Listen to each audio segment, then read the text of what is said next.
Yo, yo, yo, what's up, everybody? It's your boy, David the Speaker. And yes, we are back. We are back yet again for another season of Dreamcast. It has been a while, it's been some time, but yes, we are here and we're doing it. We are back with season 2 of Dreamcast. And I'm ecstatic, I'm excited because it's been a long time coming. Season 1 came and went, and I was prepping for season 2, but just a lot of things just happened, and life just happened, and that's it. Just happens. Sometimes things happen, so but I did not forget and I did not neglect. I'm back. I promise you season 2, and we're here with season 2. And season 2 is going to be a lot different, as you already probably saw in the pre-show. If you didn't pay attention to the pre-show, we're going to have some new segments. We're going to have some live guests. We're just going to be doing all types of things for this season 2. And season 2 is probably going to go a little bit longer than season 1 did. All right. So, but one of the plus, or the pros, I should say, one of the pros about season 2, we're not just audio anymore, guys. We are video. We are on YouTube. What's up, YouTube? What's up? What's up? We are on YouTube. Okay. So now you don't have to just listen to me, just audio. You can watch me and listen to me on this video outlet as well, and it's just great. Just a couple of disclosures before we get into what we're going to talk about today. Disclosure number 1: I am in the comforts of my own home. Okay. If you were listening to the podcast when I dropped it originally, Dreamcast season 1, you understand this. I am in the comfort of my own home. Okay. I don't have an elaborate studio. I don't have a place to go. I'm just doing this from my home. Okay. And so, with that being said, you may see pictures around me. Like you can kind of see a picture in the video a little bit right now of me and my wife. It's like the bottom half of it. You don't even see our faces, but you can kind of see a picture. You might see pictures. You might hear noises in the background. I'm sorry. It may not be studio professional, but yeah, I'm in the comforts of my own home, okay? You might hear of some noises in the background. It is what it is. The message is still the same, and I hope that you can just look past that and listen past that and hear what I have to say to you, because I really believe what I have to say to you is impactful. The second disclosure: I jumble on my words. It's a known fact. I do it. And every well-known speaker, if you ever heard them speak in a live setting, they jumble on their words. The thing is, they do edits and all those different things, but when they're in a live session, they can't edit it. Well, I'm going to treat every video like this one, like a live session. There will be no editing when I jumble up on my words. Honestly, I really just don't have the time to do it. And I believe that the message that I have for you is way more important than some of these few edits to correct maybe some of the mistakes that I may make when I am speaking to you. So again, I hope that you can look past that and listen past those mistakes and hear what I have to say to you. With those disclosures out the way, let's get right into it. Season 2, episode 1 is going to be the start. Is going to be the start of a new series. That's right, we're doing a series in this podcast, and I think I have another one scheduled, and more may come down the line. But right now, I only have 2 scheduled. And the first series that we have scheduled, this series is called "It's Not Just Work." It's not just work. And what the subtitle of that is creating the best in work environment for yourself. Creating the best work environment for yourself. How many of us know that we struggle when it comes to our workplace? Yeah. Being an employee or being a manager, being a leader or being an associate, we struggle with our workplace, and it's more common than not. Okay, so today we're going to deal with that, and we're going to deal with it in a series. This particular series is going to be all inclusive work life, everything about work. Okay, and it's going to be targeting anybody who's a boss, a manager, a supervisor, an employee, an associate, all the way from the top, all the way down to the very low. Everybody from the highest pay grade to the lowest pay grade. We're hitting all aspects of the work environment with this series. It's all inclusive. So, if you're ready for this series to begin, sit back, tune in. Maybe if you need to take some notes, take some notes. We're going all in. This is Dreamcast Season 2. Let's get right into it, okay? The first topic that we're going to talk about today is communication. Communication. Let's be honest. Communication in the workplace sometimes is just not the best. It's not. Sometimes it can cause the work environment to be very frustrating, very toxic, and just unpleasant. We don't want to be there. When you wake up in the morning and you're like, I don't want to go to work. And today we want to just kind of like combat that so we can create the best work environment. So when we wake up in the morning, we say, I'm going to work. I got to get this money. I'm making a living for myself. I'm making a living for my family. I'm doing what I'm supposed to be doing. Right? So today we're going to talk about communication. Communication. And we're going to talk about it from 2 points here. We're going to talk about it from the employee side, and we're going to talk about it from the managerial side, okay? But before we talk about the managerial side, we're going to talk about the employee side. Now, I have notes on the side here so I can keep track of where I'm going and I can present the best possible video to you. So if you see me look over this way, I'm looking at my notes. Those who are listening, well, just keep on listening. I'm looking at my notes. All right. So here we go. First, okay, what is the number one thing as an employee you can do when you're dealing with someone who is not effectively communicating with you? What's the number one thing that you can do? Take some time, think about it. I know this is not live, so I can't see you guys maybe typing in questions, but take some time, think about it. What's the number one thing that you can do when you're dealing with someone who's not effectively communicating with you in a work environment? When you have a supervisor, when you have a manager, when you have a CEO, when you have a boss, someone is not effectively communicating to you what it is that you need to do. What is the best thing, the number one thing that you can possibly do? That is, if you thought about this, what I'm about to say, you're correct. Ask questions. It's so simple. You probably already knew it. If you were overthinking it, just don't overthink it.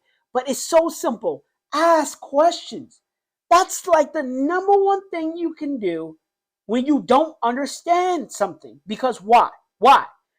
Asking questions brings clarity. It brings clarity to every possible situation that you're dealing with when you're in the work environment.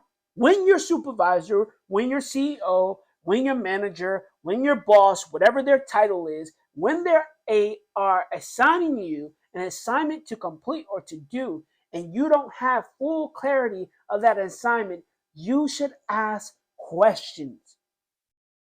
You should ask questions. Here's the thing about asking questions that a lot of us don't want to admit, but is very, very true. We have a pride issue. We have a pride issue. And my point is here, we need to remove pride when we are employees when it comes to asking questions. One of those ways that pride kind of shows up in that environment is we like to assume what our boss is telling us. We make an assumption. And sometimes, an assumption could be an educated guess, and sometimes it's placed well and is rightfully so. You made an educated guess, you're right on track, you're doing the right thing. But sometimes there are vague instructions that are given to us, and we make an assumption, and then what happens? We go and do the wrong thing. Excuse me. So don't assume, excuse me, don't assume you know what your boss is telling you to do when the information is not clear.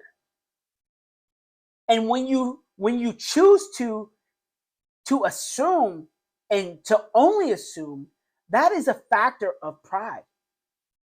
And what do they say about pride? Pride comes before the fall.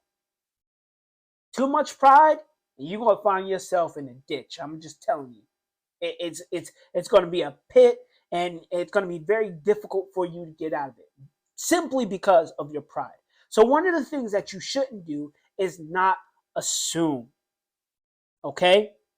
The next thing, as an employee communicating with your bosses, you should uh, you should not think that asking questions makes you look disqualified or unqualified. Excuse me, unqualified. Asking questions does not make you look unqualified. Now, I don't know if I would classify this as pride.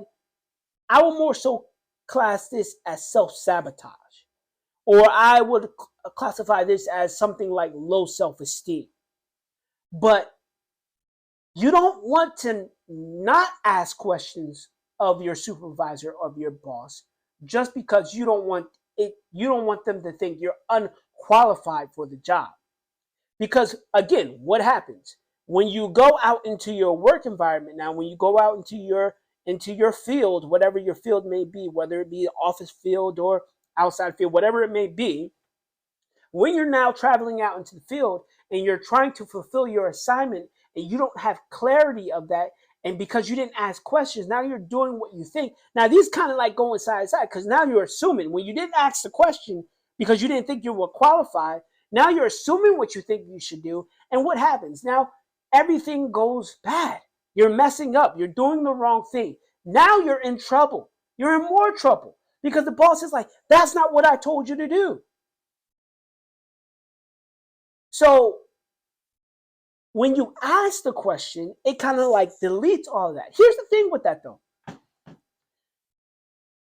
And this is a moment where I believe that I need to encourage you, okay? Thinking you're unqualified at a job that you already have. Understand this. If you were unqualified, you would not have the job. If you were unqualified, they would never hired you. If you were unqualified, you would have been fired all the way up to this point.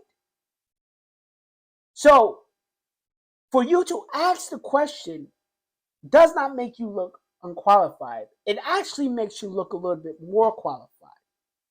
Asking questions shows signs of leadership. Asking questions brings more clarity to you, but it also communicates when you ask the question, it inadvertently communicates to your boss or your supervisor, says, oh, this person didn't understand and they needed more clarity. It does not mean that you're unqualified for the job. It just means that there was a lack of communication somewhere along the line. Okay? So, when it comes to, now, I didn't have much to say about employees because when it comes to communicating, honestly, the communication has to come from the top. If the top is not communicating to the bottom, there's really not much the bottom can do. But you as an employee, you do have a responsibility to what? Ask questions. Right. I'm going to take a drink of water here because my wife brought me a bottle of water. She heard me coughing and she did me just a great honor. So then we're going to continue on here, okay?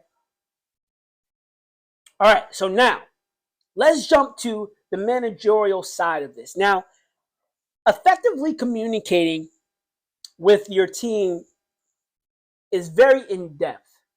There's a lot to it. There's a lot of things that we could talk about. If you look online, you'll see 7 steps, or you'll see 15 tips or 10 tips. You'll see it's not a topic that hasn't been talked about before, and there's a lot to deal with when you're dealing with it. But I'm going to just deal with 3 things here, okay? 3 things, 3 basic things that can help you as a manager, as a CEO, as a supervisor to communicate to your employees. One of the first things that you can do as a supervisor, as a manager, as a boss, and I'm just going to continue to call you guys bosses because boss is kind of like an all inclusive title to everything else. So here we go. One of the main things that you can do is when you're communicating what you need to get done, you need to be clear. You need to be clear. Now, one of the things that I do is I jumble up on my words. I explained that in the disclosure of this video. I jumble up on my words. But I always revisit what I'm trying to say. Like if I messed up, I'll take a step, I'll go back and restate it. Because I want to be clear about what I'm saying. You have to be devoted and committed to being clear when it comes to speaking and dealing and communicating with your employees. You have to be. You got to be committed to it. Being clear leaves no room for misinterpretation. It leaves no room for miscommunication. It leaves no room for things to be unclarified when you're being clear. When you take the time to be all inclusive about what you want your employees to do, what you want to say to your employees, it makes all the difference. Taking the time to even if you have to plan out what you're going to say, writing out a plan of bullet points that you want to reach to your employees, whether it be bullet points of things that you need to say to them that they need to do better, whether it be their assignment, whether it be what they're doing correctly, what they're doing right, whatever your reason for communicating with your employees, you must make sure it is clear. You must make sure. And taking time to develop a plan or develop an outlook to help you be clear is just the right amount of devotion that you need towards your employees. Your employees are coming to this job to make money, but they're not also there to make money. They're devoting and committing their time to this company, okay? So if they're coming to commit themselves and devote themselves and their time and their effort for you to pay them to this company, then it's only fair for you to devote and commit your time to them by effectively communicating to them by being clear. It's only fair. So make sure that there is complete clarity in everything that you say and do when it comes to assigning assigning assignments to your employees, but also communicating what they're doing wrong, what they're doing right, and what needs to be done. Okay? The next thing I wanted to talk to you about is remain courteous. Oh, this is a good one. This is a real good one. Remain courteous. Because sometimes, although you try your best to be as clear as possible, sometimes, let's be real, your best is just not enough. Someone in the mix may not fully understand what it is that you're trying to say or what you're trying to get them to do. And it is your responsibility as a supervisor, as a manager, as a boss to remain courteous. And although this may be difficult, sometimes it may be frustrating, it may be annoying, but they're asking questions or they're not doing something the way you want them to do it because there has been a miscommunication. They do not understand. And to treat someone who does not understand bad or with aggression is as harsh in any light. It's like treating your child, if you had a child, it's like you told your child to do something, they didn't understand English or they didn't understand what you told them to do, and they kind of stood there and stared at you and kind of like, I don't really know, and you just start, do it, and start yelling at them. Right? That's harsh. Imagine like let's take a minute here. Let's use this as an example. When it comes to communicating, let's treat communicating to our employees like toddlers. Now, I'm not saying that talk to them as if they were a toddler, but I'm saying try to communicate to them in the way you would communicate to your toddler. Sometimes you have to break things down. You have to be very patient.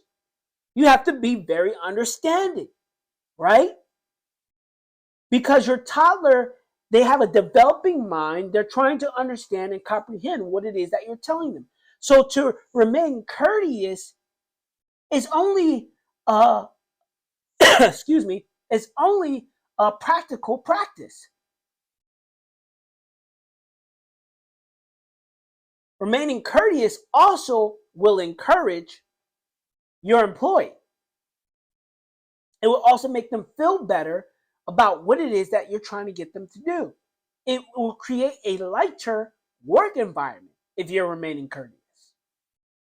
Because if you're not remaining courteous, if you're always mean and you're always aggressive and employees can't ask you questions and they can't deal, they don't want to, they're not gonna deal with you.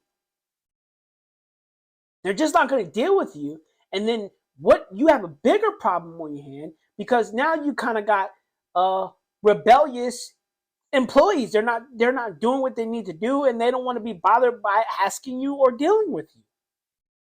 So remaining courteous is a key factor into communicating with your employees. And finally, and we're going to wrap this up after this, finally, stay open-minded. Bosses. Remember when I was talking about the employees, about removing their pride? Bosses. You got to remove your pride. Yes, you are in this position because you are qualified for that position. You have a vast amount of knowledge to be able to lead your team into getting the job done effectively, and that is why you are in that position. But sometimes your team members, your employees, have innovative ideas and innovative ways to make the job easier and better. And you cannot allow your pride to halt you from listening to these things. You must be an active listener when it comes to communicating to your team members and your employees. Being open-minded is a key factor. Now, I said being clear, remaining courteous, staying open-minded. They're all the three key factors to communicate. It's a key factor to be open-minded. You want your employees or your team members to feel comfortable coming to you, to talking to you. You want them to be able to express their ideas, their wants, their needs, their desires to make this job better, easier for everyone. Right? You may have been doing it for this way for however long, but it does not hurt to listen to another perspective. Why? Because your job may become easier. It may lighten the load. It may make things better for your team, for your company, the company that you are working with together.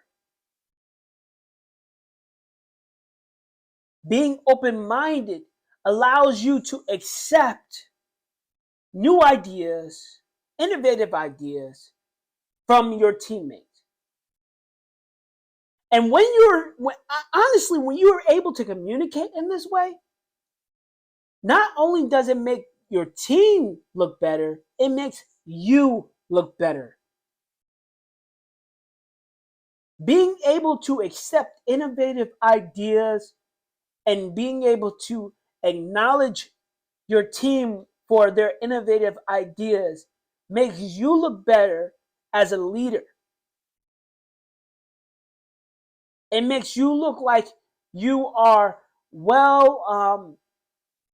you're well versed with your team. Your team your team listens to you, and you listen to your team. You effectively communicate with your team, and your team effectively communicates with you. It makes you look like a great leader because you're able to manage your team, and you guys are all on the same page. You're all coming and you're all working together to get the job done. So making sure you are clear, making sure you are courteous, and making sure that you have an open mind are some key factors for you to communicate to your employees, to your teammates, whoever. And for the employees, asking questions is probably the best possible thing that you can do to further your communication with your bosses. By creating a healthy environment of communication in your workplace, it ultimately gives you a healthy workplace. Not only does it give you a healthy workplace, you wake up in the morning and you're like, I want to go to work. This is a great place for me to work. Why? Because I feel like I am heard. On both sides. On both sides. Remember, the life of your dream depends on you. Some of you people may be in this job. You may be looking to go further in this job. And one of the things that can help you go further is by effectively communicating.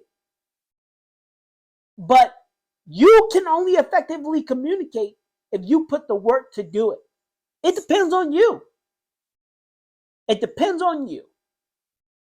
So as we close out this first episode of the podcast, this was dope. This was so dope. We got the first episode done. We're closing out the first episode, but this is not the close to the series. We're going to be doing part 2 of the series very, very soon. You'll see it, and I think I'm going to get back to posting on my Mondays. Because I'm doing videos, this may not be like I was doing the audio every Monday. But because I'm doing videos, we may not be able to do them every Monday. Or I may release the audio every Monday, but the video may come a little bit later. You guys just bear with me, okay? I'm a new father. I'm a new father. Yes, that's one of the things that happened in my life that kind of like, slowed me down. Didn't put it on a halt, but it slowed me down. I had to prioritize some things. Okay, so as we're closing this out, until next time, until I see you for the next episode, for episode 2 of Dreamcast, peace and love as always, and remember the life of your dream depends on you. This was David the Speaker. I'm out.